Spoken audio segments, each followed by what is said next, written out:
All right, any questions before we get going here? Not too much time left. We're going to wrap up this final chapter first, and then we'll get into your paper topics. Was there a spot to put those in on Blackboard? There wasn't, but there will be. So I wanted you to come. My main thing with saying before class is to come with it to class so we can talk about it. But I did not create a little folder. So we'll have that uploaded by tonight at some point, so midnight or whatever. All right, so let's see. Let's wrap up our final chapter. Chapter 20. Okay, so we learned about some local governments, types of things they do, police and fire and all of that stuff. And I think this is where we left off here. So this was just talking about metropolitan government versus municipal, which that kind of the last thing we talked about, that two neighboring cities might be able to create some lower costs by working together. And so that's a metropolitan government. So I'm originally from the Minneapolis area. The Twin Cities is a prime example where Minneapolis and St. Paul work together with some forms of governance in their area over the years. So when does it not work? If they're not able to take advantage of those economies of scale, working with other groups, the externalities, if they're not having spillover effects that are big, but crime would be a good spillover type concept, right? Where the criminals live in one town, but then they live in St. Paul, and then they go to Minneapolis to do their thievery. So it might be more efficient to have some of that work together. So give that a read.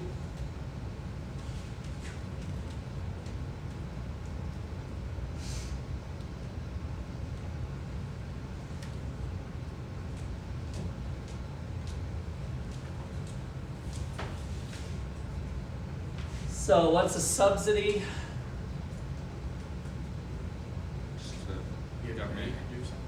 Government is doing what? Paying you, yeah. So giving money rather. So subsidy is kind of the opposite of a tax. So certain areas. So if we do create a metropolitan police department, then there could be funding subsidies from one size to the other. Even if one is 80,000 people and the other one is 30,000 people, then they could have some sort of weighted scheme on how they pay it, because according to the population, if that would make sense. But maybe all the criminals are living in the 30,000 the 30,000 population, and maybe it wouldn't make sense, but they could come up with something. Okay, so these local public goods, we want to contrast them with pure public goods. So non-rival, what does that mean? Non-rival. Yeah. No private competition. I didn't hear somebody. Caitlin? Somebody using this good doesn't hurt anybody else. Okay, so multiple people can consume the good without taking away somebody else's enjoyment of it, right? So you guys are all consuming this lecture and enjoying it immensely, and Kaylin's enjoyment of it doesn't detract from Carlos's enjoyment of it, right? So multiple people can consume it at the same time. Now, this whole idea of local and stuff kind of shows that non-rivalry, it can be non-rival up to a point, but then have problems. So, if we pack this room even full, I think it seats around 50 or so. So if there's 50, does it start to have a little problems? Maybe. but certainly if we make it standing room only and when there's 70 people in here, now we're starting to not enjoy that marginal person, like congestion on the road. That marginal person is adding a little bit of cost to other people, right? We're starting to create that congestion factor. Same thing might be for Zoom. You know, is the lecture purely non-rival? Well, I might be physically giving a lecture, but next week, just a special invite for you guys. So Dr. Jacobson, did you guys see that email that came out yesterday? So it should be pretty cool. We're inviting all the online students, all the faculty and staff. I sent an email to the Chamber of Commerce, our admissions department, alumni. So this is kind of casting a wide net, and we hope to get a good crowd for Peter. So I especially hope you guys can do what you can to make it a week from today. So it's coming up next week. How many of you think you can make it at 6:30? Show of hands. March 8th. A week from today, March 8th, at 6:30. All right. Hopefully you guys can try to make it. It'd be great. We'll have some snacks, and better yet, there'll be a little bit of extra credit for it as well. So extra credit. Is it 2 hours? It'll probably be more like an hour and a half tops, I would say. So I think he'll talk, and then we're hoping to have a lot of Q&A. So yeah. That's the inflation one, right? That's on inflation, yeah, which is, everybody's getting hit with inflation. Where does it come from? Why does it matter? Was it created? I mean, it's just rich with lots of stuff. So we called it, I came up with the title, thank you very much. I'm usually the creative genius with titles, but it's called Inflation Fools. And so, fools made it. That's the part that most people might not be thinking, but and then it fools us. It even fools economists, right? We can't even estimate it. Like, I don't know if you guys remember, before we had the 7% inflation, some of the top economists in the world were saying, oh, it's going to go away, it's just transitory, it'll go away in a couple months, and it never went away. So inflation truly is a difficult thing, even for the highest minds in the country to think about. It fools them too. So and then the fools creating it, that's another thing that we get into, but that's why I like inflation fools. So Will they talk about how they try to keep it under a certain percentage? oh, I'm sure he will. I haven't, Peter's doing the whole talk, so this was his baby. So I think he's been writing, by the way, in national media, like for the Foundation for Economic Education. It's part of the reason we're having him talk about it. He's written some articles on inflation, and even had a senator or a congressman call him for his opinion on something once off one of those, which was kind of cool. So we're trying to put him up as the national expert on inflation, even though he's really not a macroeconomist. But is there a certain date we have to sign up by? no, you can sign up even. So like Monday? It's just good for us for planning how many people. But yeah, Monday's fine. Yeah, we'll still send out a reminder on Monday as well. So. Okay, so I think I got into that thinking that, if it's on Zoom, if there's people zooming in versus physically there, now we're kind of changing the product a little bit too, right? So local public goods might be different to think about, but these are the elements. So non-excludable. Non-rival, multiple people can consume it at the same time. Our country is being defended right now from potential nuclear threats of Putin. Did you guys know that? Did you know you're consuming national defense right now? And my consumption of national defense is not taking away from Jameson's consumption of national defense? What's that look for, Bryce? You don't agree with that? No, I'm with you on that. I was just thinking on the nuclear thing. Oh, yeah, that was a little bit of a political softball. I just thought I'd kind of lob up there. But we always are on nuclear alert, right? I mean, I just heard them say in the news yesterday that, they didn't mention Kansas, although there's a place where I fish where I swear there's a nuclear, we call it the missile silo, because it looks like it's set up for opening up the doors. But North Dakota, Nebraska, blah, blah, blah. They are staffed 365 days a year, 24 hours a day. There is always people there ready to, that are working in the armed forces to let those nukes go. And so they just mentioned that. And I happen to know that personally because a good friend of mine, Eric Wormy, was one of the guys with the key. He was in the Air Force and he had the key. So in order to launch those nukes, it takes two people, kind of like in the movies, simultaneously putting in a key in different spots and turning them to activate the warhead to get the thing going. So, all right, this is too far sidetracked. Let's get back to this non-excludable. Everybody gets it.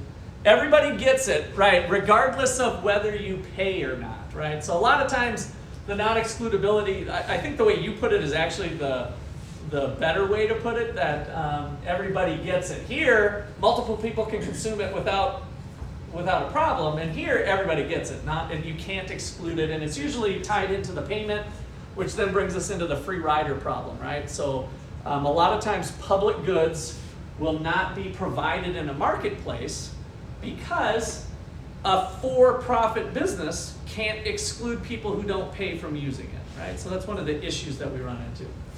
All right, so now for a local public good, there's this third characteristic that we're going to look, since we're talking about goods here locally, it's not so much whether everybody around the world or whatever big area, but we're in this small area. Do the benefits or cost of an action spill over to a neighbor, or are they relatively isolated?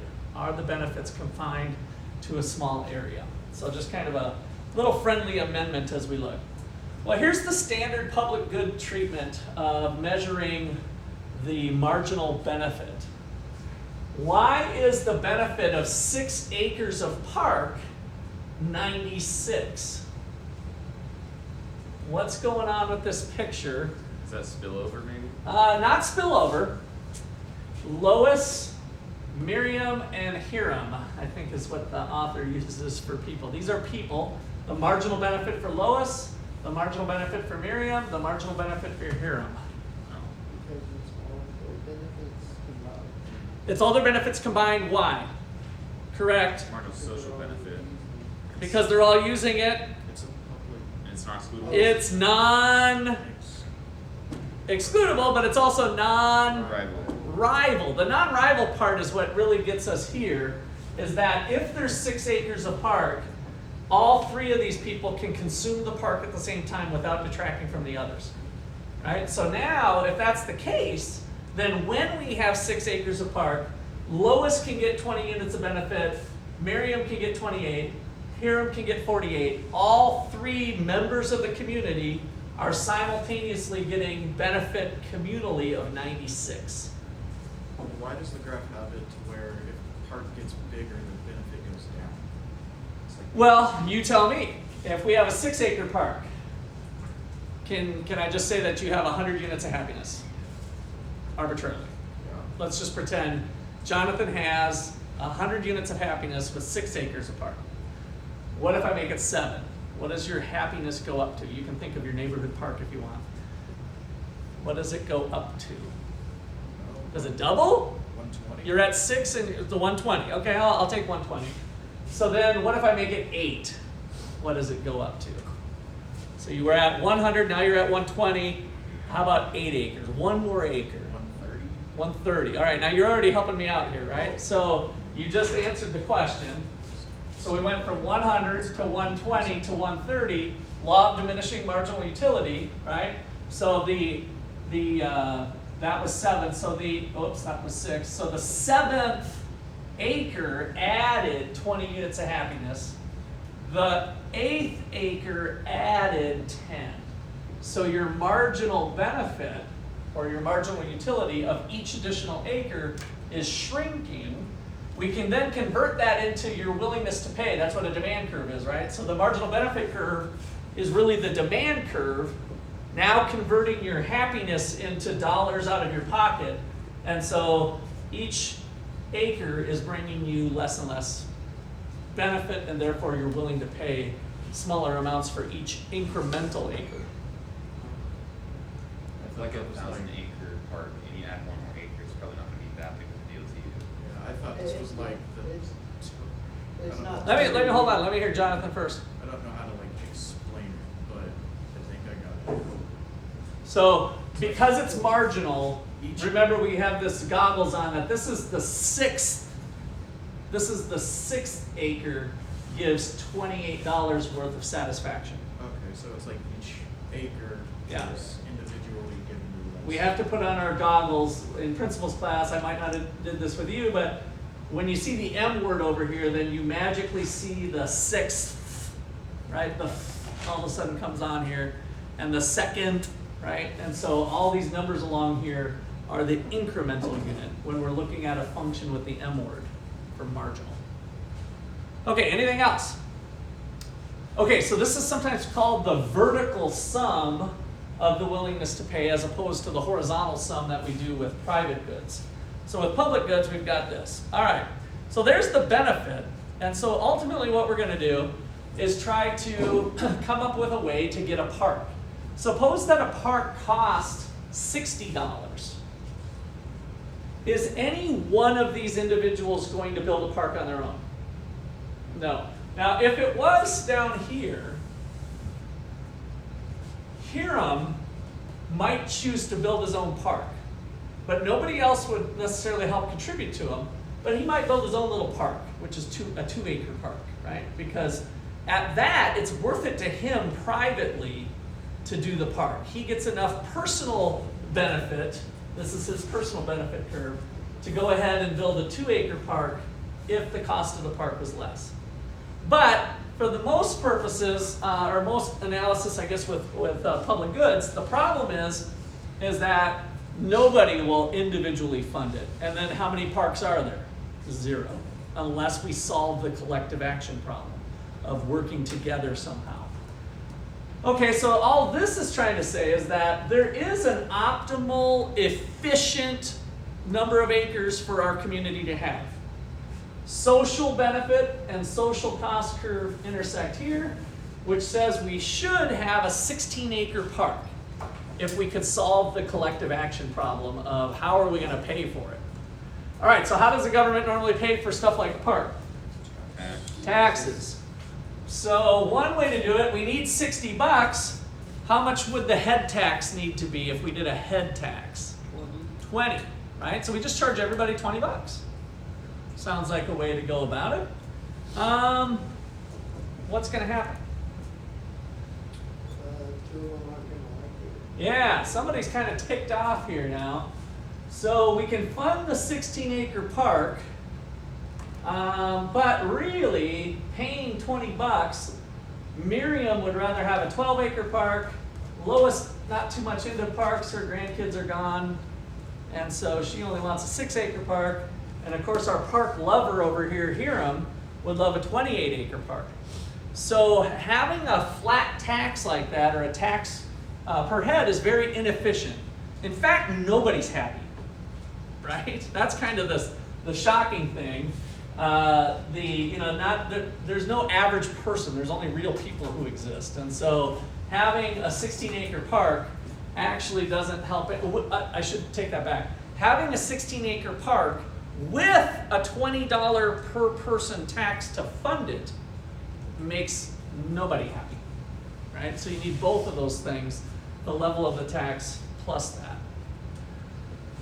Okay, so that's kind of uncovering some of the problems.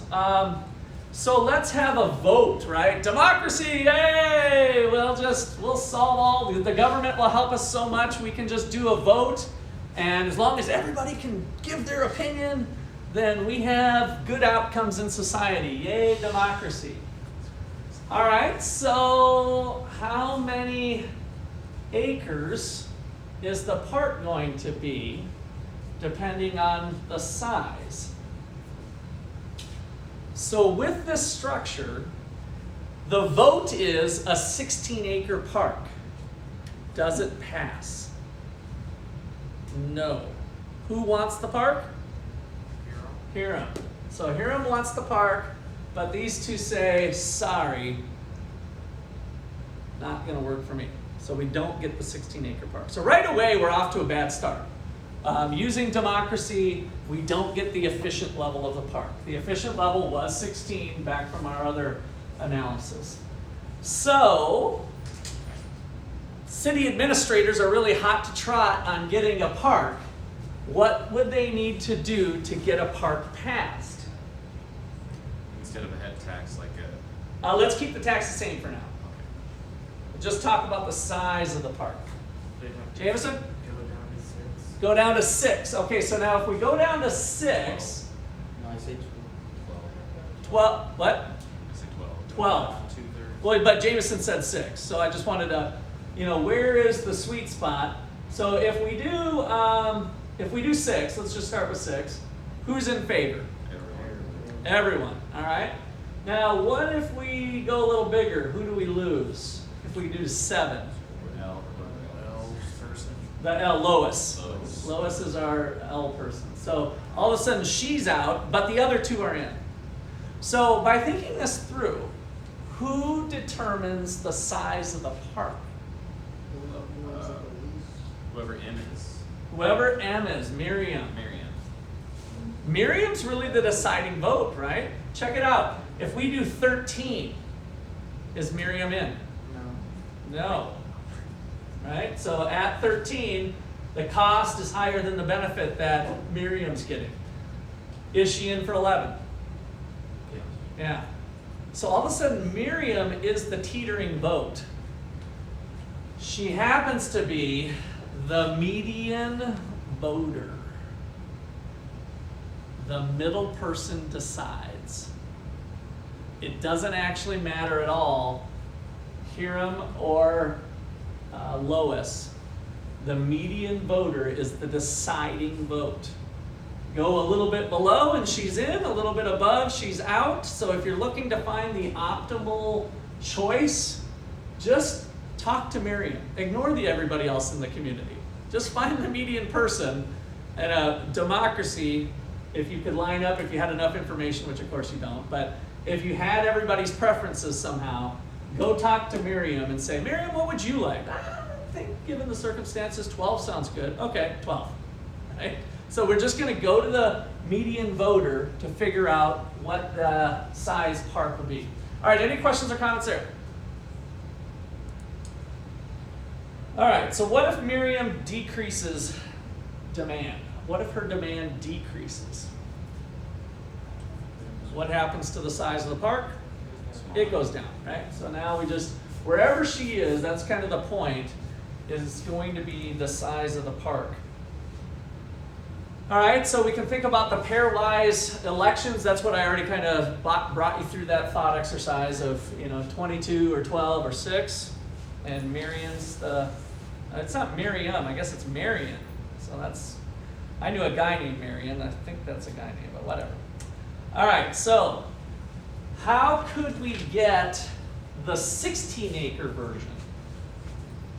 So give this a read.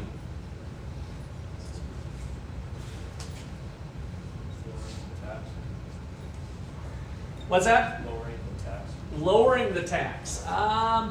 No, let's just look at that, Aaron. I think that's a good thing to bring up. If we lower the tax per person, we won't have enough money to fund the 60-acre park, right? So the 60-acre was given there, so we won't collect enough money. So 20 with a head tax was the way to get that funded. Jonathan? Could you tax based on demand? Okay, tax based on demand or based on their benefit, right? Yeah, that's what the benefit taxation is. So what if we go back, I think I have another picture that I could just cut to the chase here, but what if we go back and charge everybody according to their benefit, right? If we could somehow figure it out, that's what the Lindahl solution is. So let me go back to here, of benefit taxation. So, Bryce. What would be like a real world example of benefit taxation? We will get into that, but I'll tell you, you can maybe start to, that's the problem with benefit taxation, is that it's pretty hard to get the actual benefit out of people, right? But property taxes attempts to be something similar to that. So if you have a lot of money, if you're a higher income person, you have a bigger house. Do you have to have a bigger house? Or just in general, higher income people have more property, right? So they're living in the $200,000 house. The lower income person is in the $100,000 house. And so if we have a tax according to that, then we might be on to something with some things to benefit, but not necessarily everything, right? Because could Lois be the high income person, my Lois over here? Could Lois be the high income person? Sure, right? It might be she's the curmudgeon that doesn't like anything, and she's all about, what's the famous Christmas story? The Scrooge, right? So she's the rich one in town. So, but for some circumstances, maybe property value would do that. And then income is the other thing, if we did an income tax. Okay, now we put fire department. Why would the fire department possibly be close approximation for my thing with property tax? Because everyone who has a house is going to want it protected from catching on fire, whether it's giant or small. Okay, and so the higher income person with the larger property has more to lose with a fire, right? But to maintain the fire department, fires don't care if they catch on a small house or a big house, right? And so then everything's on response time of how the fire department could get there. So the cost of the fire department for the most part is the same whether we're protecting lower valued homes or higher valued homes. Okay, so to get the 16-acre park, we've got benefit to Hiram 38, 16, and 6. We add them together. Hiram pays 38, Lois pays 6, and Marion plays the 16. So, but the problem is, can we really get that? Probably in reality, no, not perfectly. We're not going to be able to get it perfectly, but we might be able to estimate it. So that's the Lindahl solution. So Lindahl was the economist who kind of led this direction towards that. Okay, so the Tebow model we talked a little bit about yesterday. Give this a read.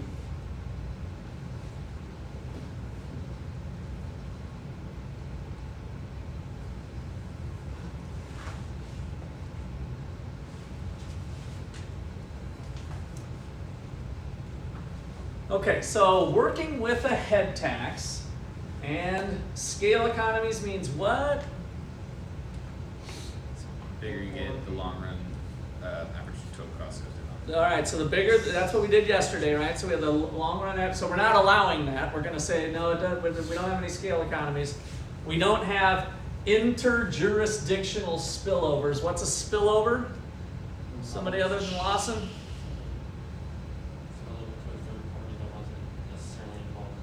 Good, it's our externality, yes. So that is spilling over. Interjurisdictional means one city's thing is spilling, the benefits or costs are spilling over to the neighbor. So we're not allowing that. Perfect information and mobility. Okay, so just give that a quick rundown.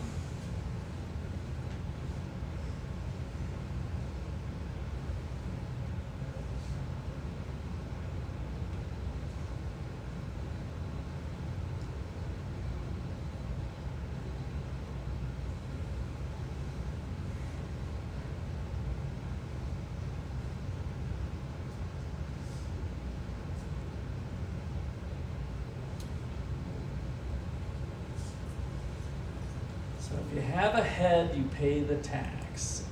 All right, so median voter. Does election format matter? So we know that the median voter is decisive, majority rules.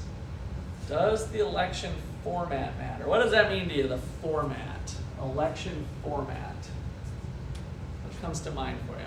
Not looking for any perfect answers, but I'm just curious where your guys' brains are at. Carlos, phone off the table. Anybody else that I can't see? Make sure your phones are tucked away. Election format. So we had a lot of election stuff with the whole Trump-Biden deal, right? That's kind of interesting. Aaron? If it's like a digital machine or Okay, that could be part of it, sure. Other things come to mind? Yeah, Jonathan? Thinking of like how they do the question. Okay, yeah, how the question is framed, I think, is an important one. There's a lot of cool stuff in economics with, depending on how the question's worded, somebody might be thinking one thing or the other. Okay? Do we frame it in terms of what the tax is going to be or what the benefits are going to be, right? So the way the question's framed could impact the election result. Anybody else? Anything else come to mind? All right, so let's look at this in a democracy here. So we got big bucks and small bucks. We got penny and buck. So we've got small budget, big budget. Penny says, I want to run the government with a small budget. So limited government Penny says, we're going to make it work with a budget of $3. And Buck is Biden. So this is Biden Buck. Build back better, lots of B's going on. We're going to have a big budget, and we're going to do lots of great things with everything. All right, so Penny gets voters with preferred budgets. So what's going on with this thing here? First of all, who's the median? 6. So 6, sometimes we get 6.5 depending on, if it's an odd number or even number. So we've got 11 here these are like 11 individuals. 1, 2, 3, 4, 5, 6, 7, 8, 9, 10, 11. So we've got 11. Does anybody remember the formula? How do you do the median?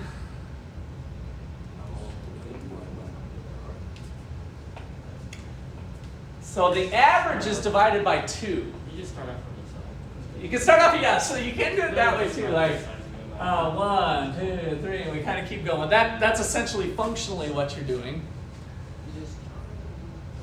There's kind of a slick little formula that, to be honest, I had to look up again, and I think it's in your book, and I think I gave it to you before a little bit, but if you take n plus 1 divided by 2, 11 plus 1 equals 12 divided by 2, so the median's 6 with 11.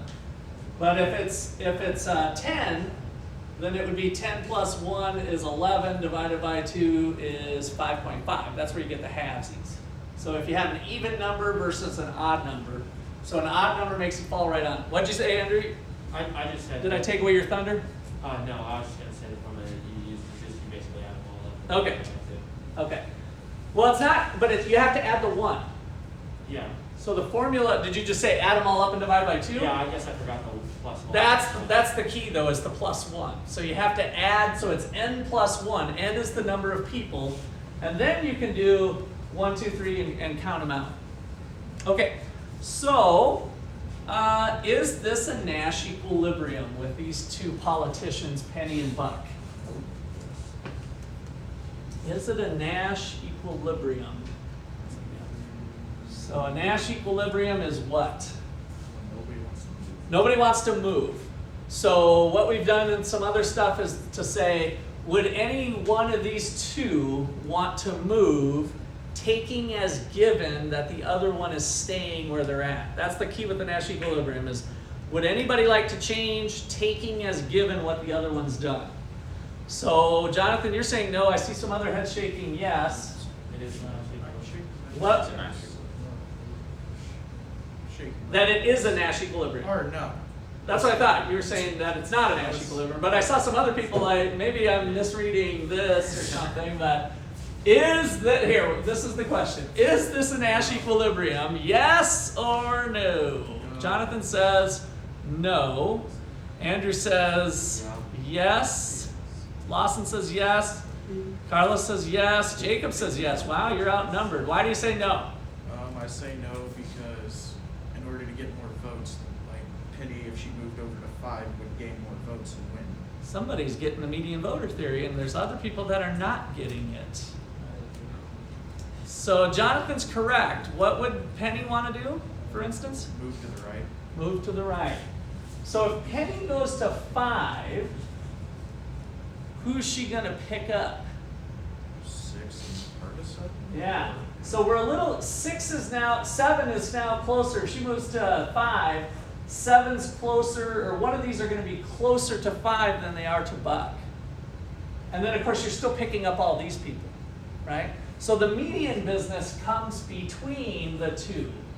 The median number here, if we look between one, everybody watch me now, we're gonna use that formula. 1, the third person, 2, 3, 4, 5, 6, 7. 7 plus 1 is 8. Divided by 2 is 4. 1, 2, 3, 4. The sixth person is the median, right? And that's going to be split, with this case, 50-50, the way they're at. But as Penny moves this way, she's going to pick up number 6, right? She's going to start to pick up number 6 total. So now check it out. If Penny moves to 4, 1, 2, 3, 4, 5, 6. 6 plus 1 is 7. 7 divided by 2 is 3.5. 1, 2, 3.5. She definitely gets voter number 6. Okay. But I'm confused on this because it says that they're both splitting the preferred budget as $6. Penny wants to move that way. Would she be going from her small budget to a big budget? Yeah, she's a politician. What does she want? Victory. That's her. She wants votes. So how can she get more votes? She's appealing to the median voter. Is this? I mean, politicians do that, right? Don't they kind of change their minds sometimes and get more votes? Yeah. All right, just want to make sure we're on board with that. Is this not just like the ice cream on the beach? It is, yeah. Yep, and that was median location. So this is really a rehashing of what we did before with median location. Okay, so here is the unilateral move, or one move, is if Penny goes to 6.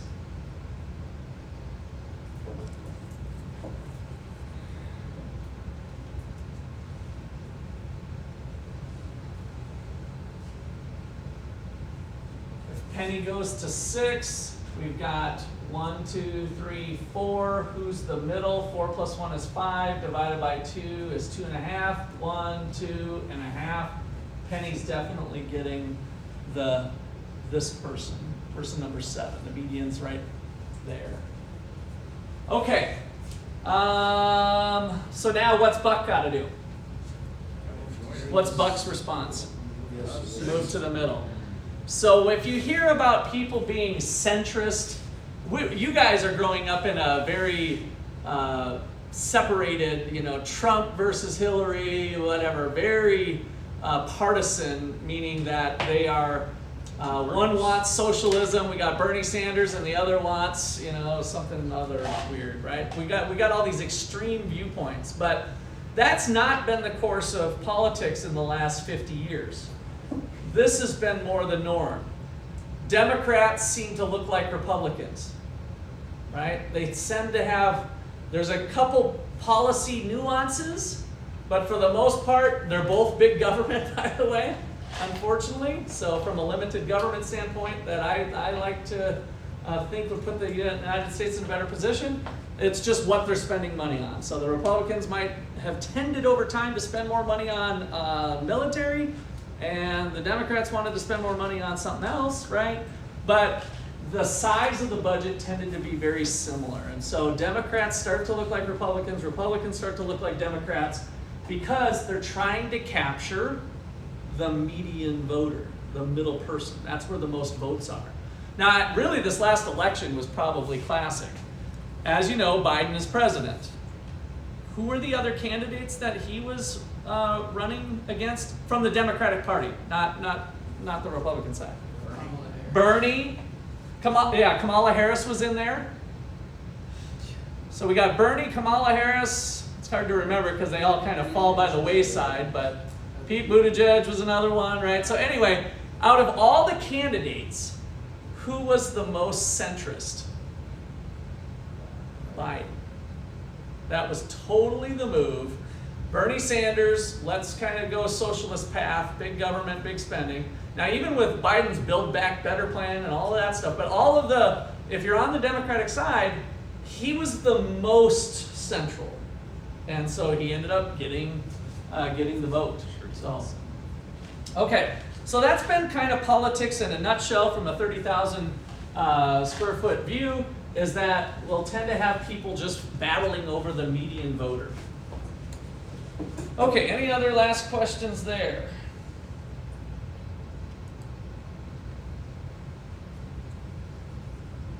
So what about median voter? Do we get the socially efficient outcome? Heck no.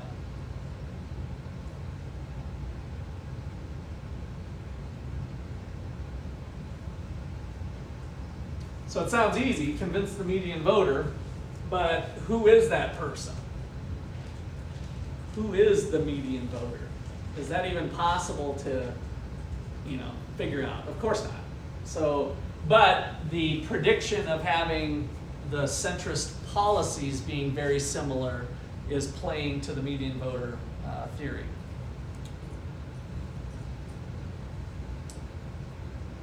Okay, income and price elasticities. So economists try to see if we can get some numbers out. So income elasticity, total expenditures on education, parks, public safety, public works. So let's just look at the top line. What does this mean? What's the interpretation? Let's just start with, I guess we'll start with 0.89. What's the interpretation? Lesson number between 3 and 8. 7. 7. 1, 2, 3, 4, 5, 6, 7. Jacob, you're our lucky winner. Income elasticity of 0.89 on total expenditures for local public goods. For a 1% increase in whatever the bottom thing was, there's a 0.8% increase in total. Okay, what would be the bottom thing?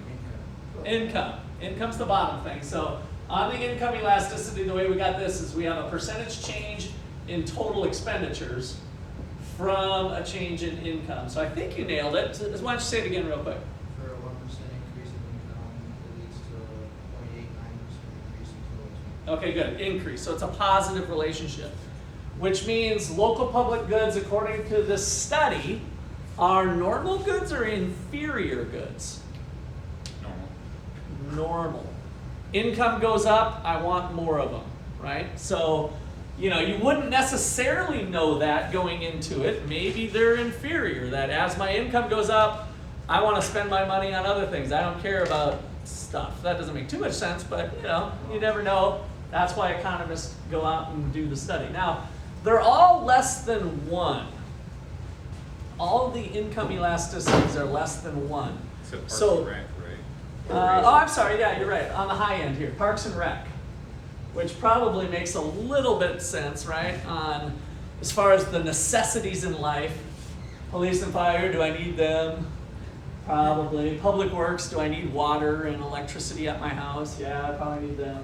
Education, yeah, it'd probably be nice, I guess, to help funding with that. So it starts to become a little bit more of a luxury good, right? So if we think of 1 being an anchoring point for like what Jacob just did, a 1% increase causes me a 1% increase, or does a 1% increase cause me more than a 1% increase, right? And so that's where we can start to get into the luxury goods side. All right, so that's on income, but how about prices over here? So they're negative. So what would be the price factor? What's going up for the households? What's the price of the local public good? Tax. Taxes, yeah. So here we're kind of thinking about how we're funding them. And so here we've got numbers all less than 1. So is that inelastic or elastic demand? Inelastic. Inelastic, good. So a 1% increase in my taxes causes, and we should probably do it a little bit differently, but a 1% increase in my taxes causes a 0.23% decrease, right, in my demand for the public good. So we all have kind of inelastic, not very responsive. We're probably kind of happy with the status quo when they do survey data like this. We're like, okay, do I want the city of Ottawa to change a bunch of stuff and I don't care if my taxes go up 10%? Nah, I'm kind of happy with the way things are now, right? So you tend to be not, the average person I think tends to say, we don't need, I won't get that much more benefit out of 1 more park or 1 more police officer, or you know what I mean? So you tend to have a little more inelastic demand for that. Okay, but once again, we see the number be a little bit higher for Parks and Recreation.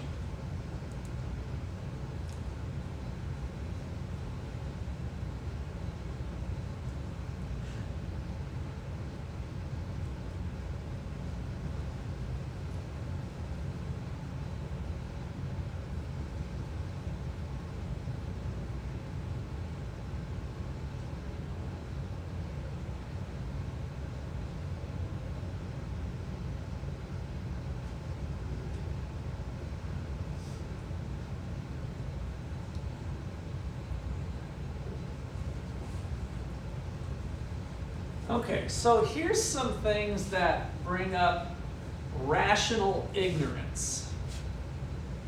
What does it mean to be rationally ignorant about things in general, but let's say public goods and politics and voting? What is rational ignorance, Bryce? So for like voting, for you to learn all the information about everything, to make an informed vote isn't worth it to you because your vote isn't going to make a difference in the grand scheme of things. Yeah, all right, well stated. So MTV tells you that your vote counts, they lied. There's never been a presidential election that's been decided by one vote. Never in the history of voting. So you don't matter, even though MTV tells you you do. Your vote, rock the vote. Your vote counts. Everybody has a voice, right?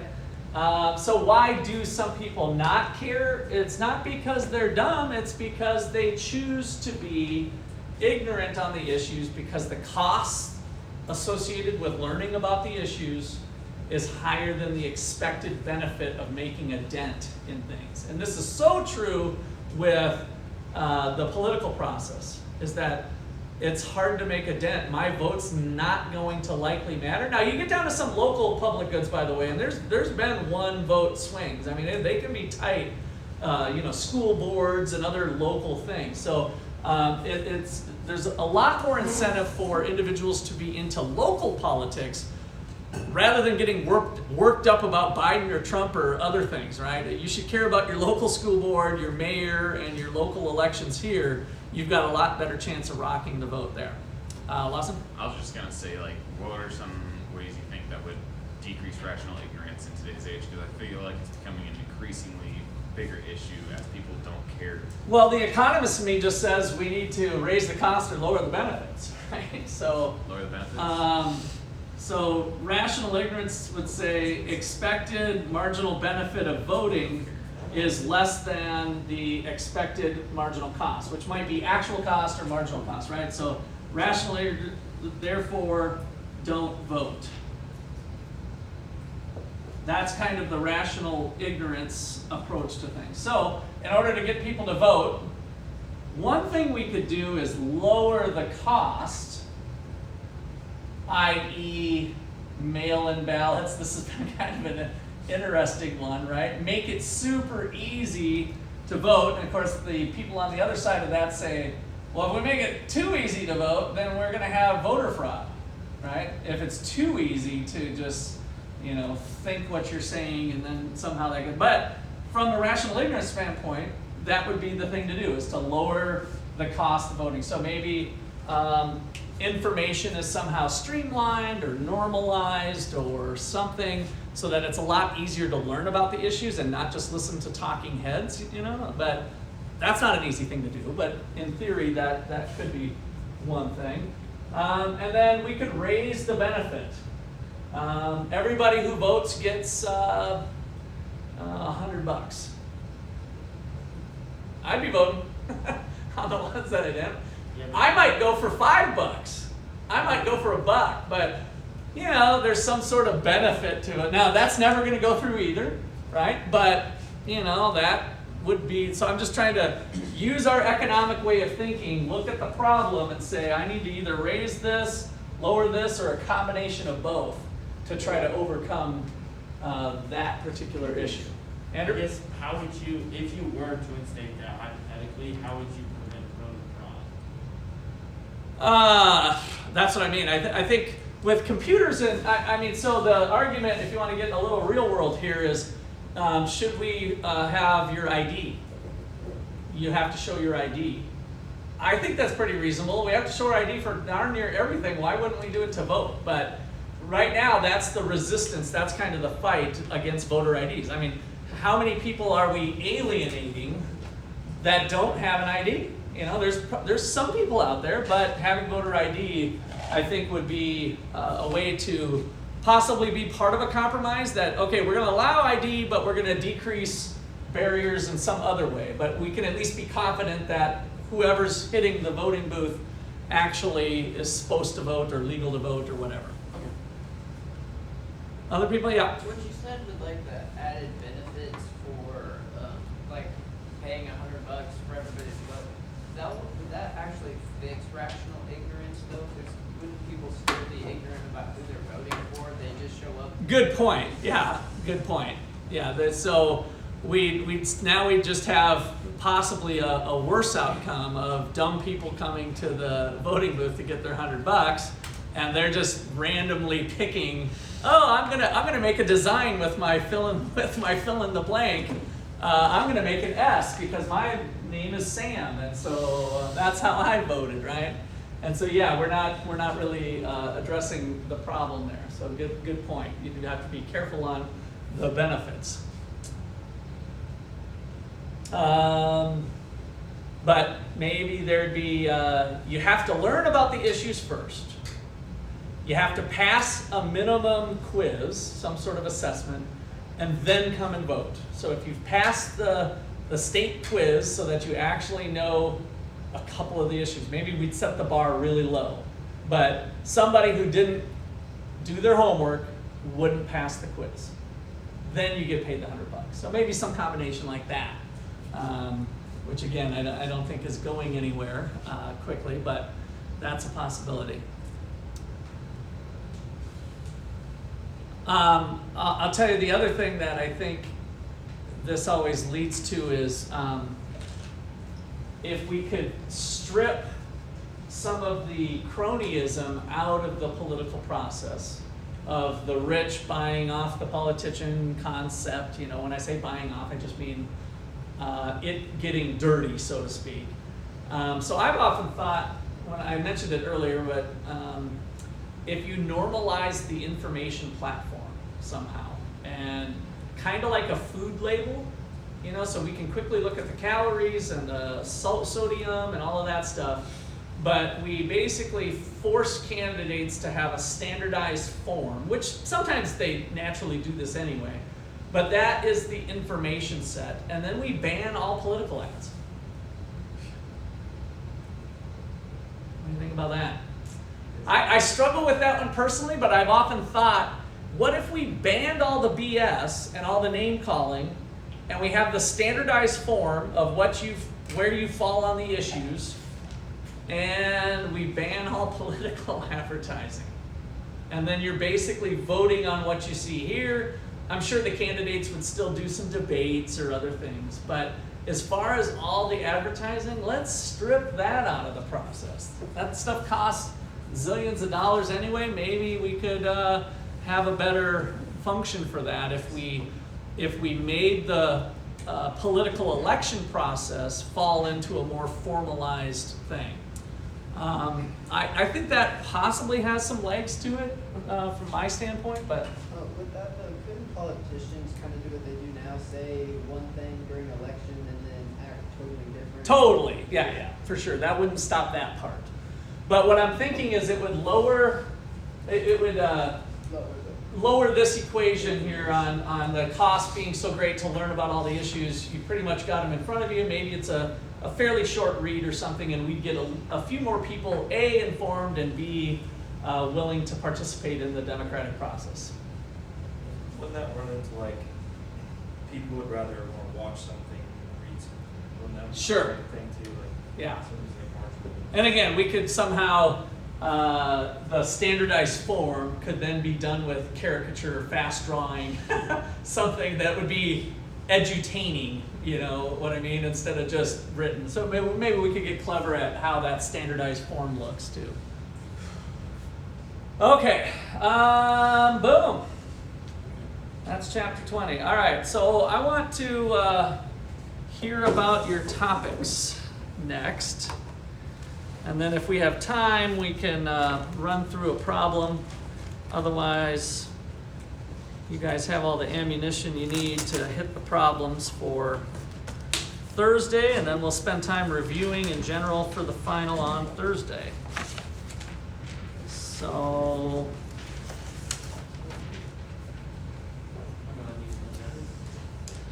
So, did you guys, those of you who have something written up, even though I kind of wish I would have had something up here, but if you have something to put on the document camera, or if you just want to talk, I'm going to go and just verbalize. You don't have to have something. I'm saying if you do, then it's kind of easy to look, but let's just kind of have an open discussion. And so everybody's going to go up and talk. So whoever wants to go first, Bryce? Okay. What's your topic? Yeah, if you have something written up that you can, now you can just show that. Don't plug it in, but show it on the document camera. If you've got your laptops along, we can just get a quick picture of that. Sometimes it works pretty decent, sometimes it doesn't. Oh yeah, look at that. Okay. Yeah. Yeah, you can kind of aim. Just so that we get a glimpse of it. So. Oh, backward. Oh. Yeah. Snap it backwards. All right, go ahead, Bryce. So mine was, how does economic change affect crime rates, and like what factors cause crime rates to be higher and lower, and what would be more efficient ways for cities to reach an efficient level of crime, if that's whether like changing incentives through more police force, or if like harder sentences would be a better way of doing that. Okay. So you found a few references. Youth unemployment, property crime. I mean, the topic in general is fine. You might be a little bit broad. I think, so in general, it's pretty well known if the economy's doing well, people have lawful jobs like what we've been learning, then crime rates go down. And so if you start going down the path of what can cities do to grow the economy, then we're kind of on a development phase that'll probably drift away from crime, if you know what I mean. Okay. So I think sticking more to some of the other things that would be measurable, and definitely use your references to kind of look at what they said, and then also their reference page to see if you can get more on it. But just kind of be keeping in mind with that. That's how I can see it going, is if it's already known that the economy good means crime is down. So maybe there's some other factors though that are brought up in the papers. So okay, who's up next? Andrew. Who's on deck? Who wants to go after Jameson? Okay. Who wants to go after Jameson? All right, Zeke. Well, that's fine. We'll discuss it. It's just a short little sentence. It's the link between education and crime in America among teens and young adults. Then I have my 4 sources below that. So education and youth crime? The link between education and crime among teens and among adults. teens. Okay. In America. Okay. Yeah, I think it looks like you found quite a few references. There should be a decent amount on that over time. Okay. Sounds good. Jameson?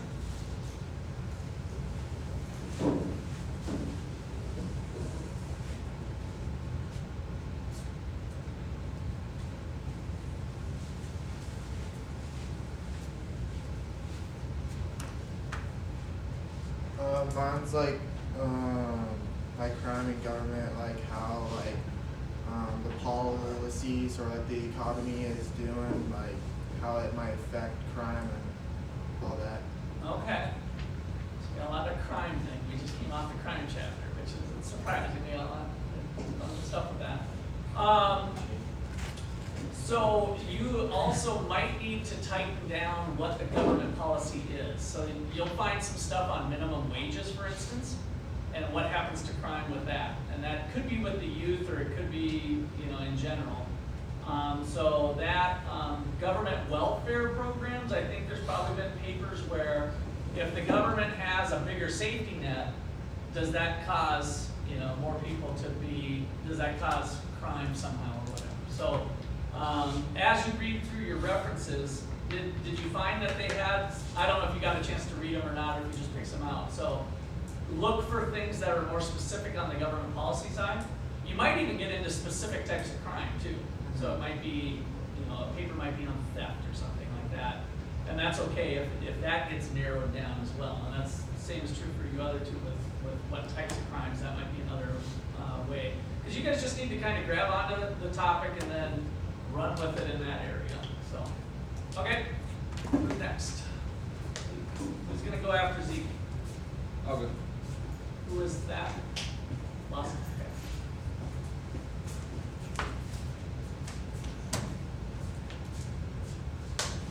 Where are the best locations for cities to develop, and what makes up office space ranked in these areas? Okay, and office space costs in those areas, okay? Did you get a chance to look at some of those references you Yeah. got? What did they say in regard to that, or what was the connection? It's just like based on like a lot of just the factors in cities and stuff.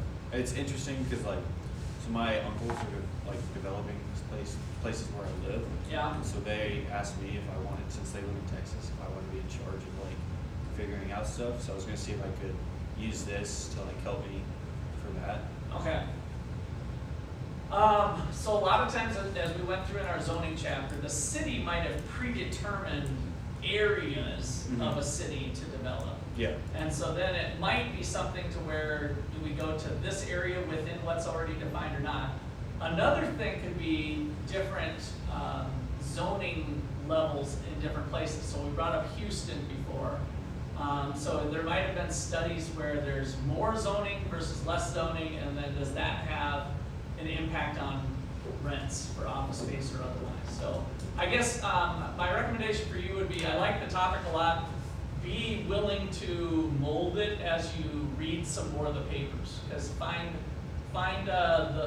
what those authors are talking about, and then you can kind of tweak a little bit your topic. None of you are bound by your topic at this point, so don't feel like you have to force something on what you did if you're striking out, because that's what you'll do as you go down and you start to look at 3 to 4 to 5 papers, and you're like, oh, well, that's kind of an interesting spin on the thing that I was interested in, and then you can kind of morph your topic a little bit. Okay? Lawson.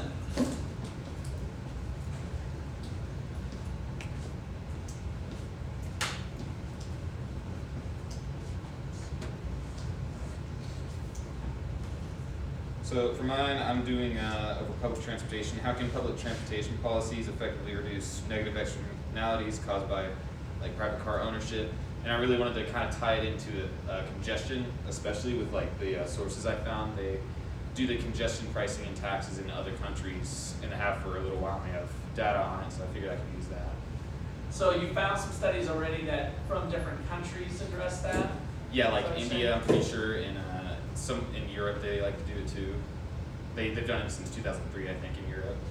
And by public policies, you're talking whether bus rides are free or not, whether it's bus or train, whether it's, Yeah. is that what you're thinking? Yeah, just like different forms of public transportation and the pricing on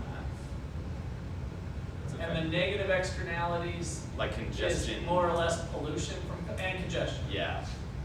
Okay. Yeah, I mean, that sounds good in general. I think kind of the same holds for you. Be willing to, they might specifically talk about buses or something, and so your topic could be refined down from public transportation to speaking more about buses. Okay. And then maybe Uber gets brought into it or something.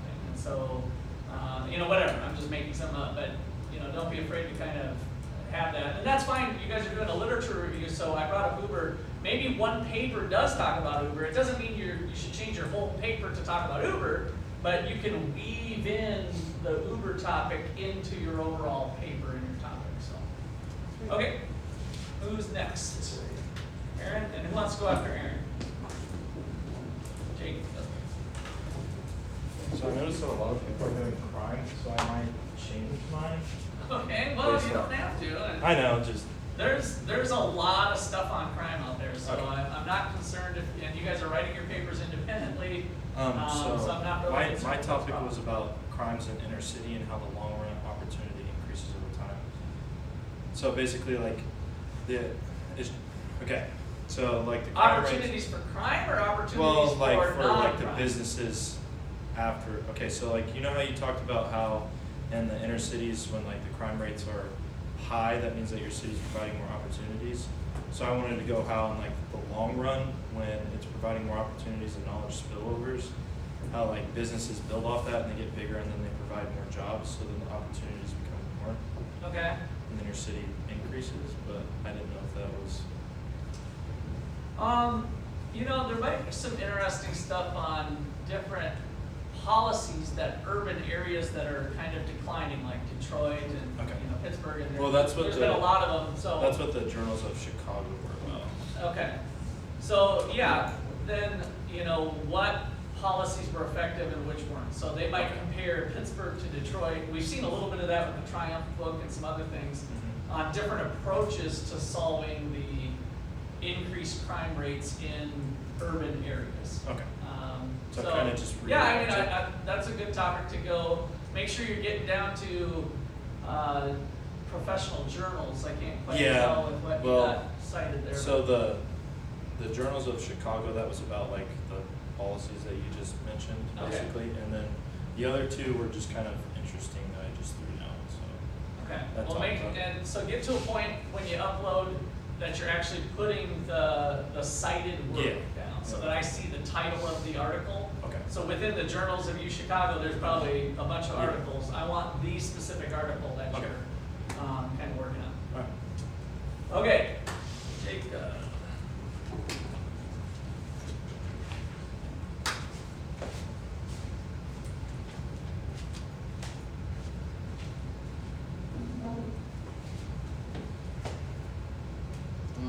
I wanted to do something with housing integration, so I figured is housing integration necessary for developing cities? If that would be, I figured I could go into depth of how, like, if it's already just starting out, if it would mingle more for different kinds of people to live together, if that would benefit more for each person in the city overall, or maybe segregation to keep them separate would help instead. Do you have your references there? So what did you find on that? The top one kind of goes over if, like, with people, there's an argument in there. I just kind of brief read on it. If people kind of just integrate together, or if people should stay separate. And then the metropolitan schooling and housing integration talked about some of the laws that were. Okay, passed so over that's just some one of years. the laws. Okay. Yeah. So here's the one concern right away that this goes for all of you too, is though none of those are economics journals. Okay. And so they're fine to include with your paper, Yeah. but you need a couple, at least, I can't remember what I put for the requirements, it was 2 or 4 honestly off the top of my head, but it's in your thing, that you, how many lots? 4.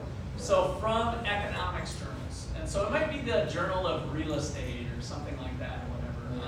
So find something that's economics, because economists think differently than some other disciplines. And since this is econ class, economists are going to be more quantitative, as you've seen, towards approaching the problem. There's nothing wrong again with these journals, so I'm not telling you to throw them out, but to make sure you dig for econ journals as well.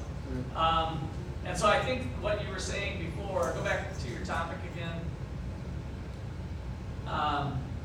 When you say integration, you're just taking that, you're talking about the mix of races or income levels or whatever, Yeah. like what you're talking about, right? Whether it's segregated or integrated.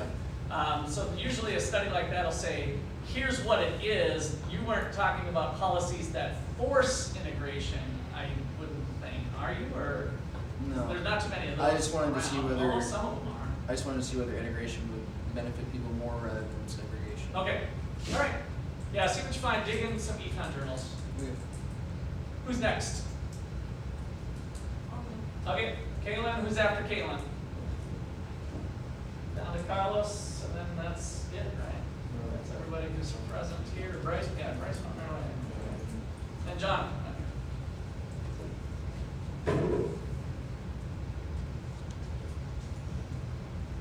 I don't know how to hold this so you can see it, but, That works. okay.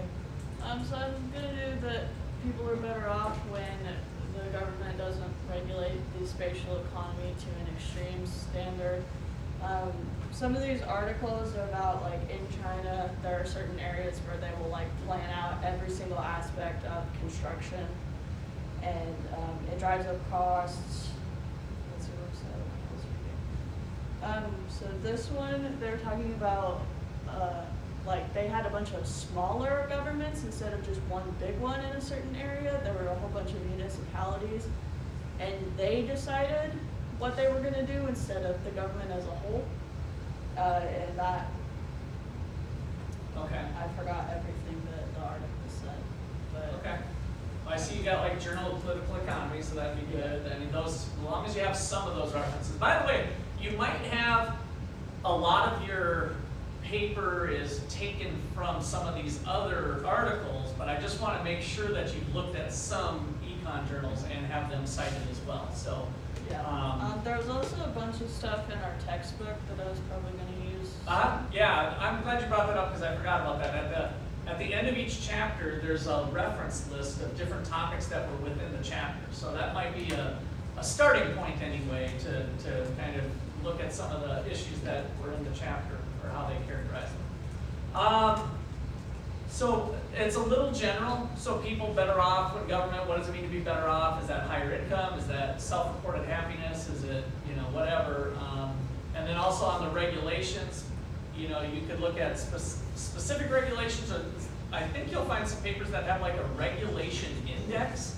And I think that was discussed in one of our chapters, that they kind of measure the overall amount of regulations. And so San Francisco is a 100 index number and Minneapolis is an 80, right? Or something like that. So you might find some stuff like that related to it. Okay, good. Carlos?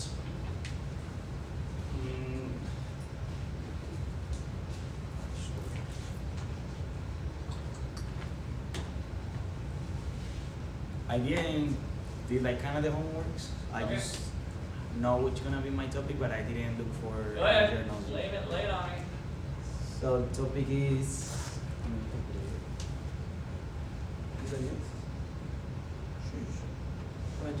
Back.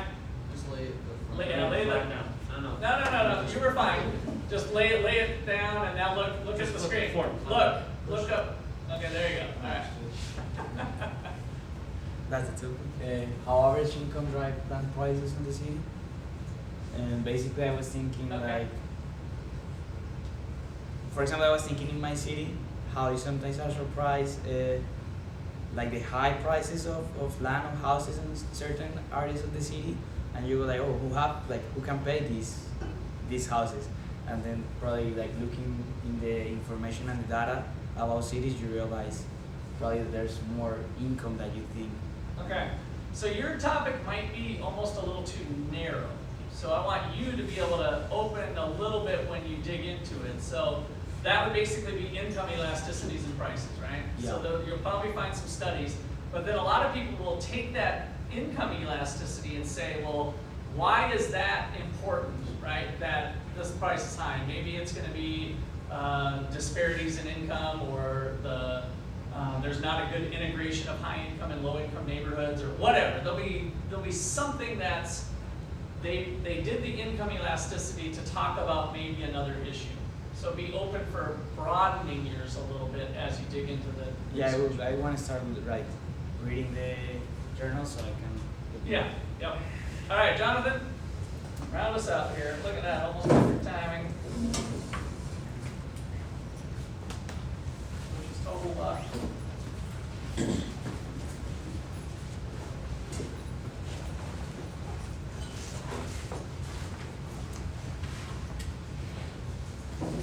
Pretty clever though with your camera manipulation there, Carlos. I'll give you that. I didn't think about tilting that so that you could have your laptop up. So I want to do how income inequality helps and hinders economic growth. And then if it ends up like I struggle to make 6 pages worth, I can do how can we stop income inequality as well. How to what? How can we stop income inequality as well if I'm struggling? Okay, so I'm serious about this. I'd like you to watch my lecture from principles class today. I knocked it out of the park. And it basically was, here's what income inequality is, and I want you to be able to think, who cares? Like, why it's not important is what I lectured on this morning. Now, you'll find other papers on that, but I want you to kind of be open to the possibility that, because you said helps or hinders, right? And the lecture that I knocked out of the park this morning showed how much help income inequality has given the poor. It basically, the short of the story is, it's brought the poor up faster than other countries who may have did policies to try to reduce income inequality. So if they both start off at 1,000 per person, the United States is at 12,000 in terms of purchasing power. But if we took on policies to reduce inequality, maybe they're only at 6,000. So we actually hurt the poor by having a smaller gap. The gap don't matter. That's kind of my short message of it. So I think it's good though. I just, again, don't want you to get hung up on certain things now. Is that Randy Polton that you have there? Journal of Southern? No. I just saw income. Okay. So good topic. It's a hot topic, but I just want you to be open-minded that maybe some of the stuff you read and the conclusions drawn aren't necessarily the full story. They might be a snippet of a story. Does that make sense? Yeah. Okay. And I think you'll decide whether it ends up being the help or hinder part. I'd like that narrowed down, that you're kind of staking a claim of one way or the other. As you read the papers, you can kind of see that. You can bring up, it's literature review though, so if there is competing messages, it could be a help or hinder thing. All right. If you guys are struggling after, so this is the advantage of catching me. I'm going to be gone. We have our paper coming up. But if you dig into this a little bit more tonight and Wednesday, I can meet with you privately about your topic if you're still struggling on some things. So I'll leave that as an open invitation to you all.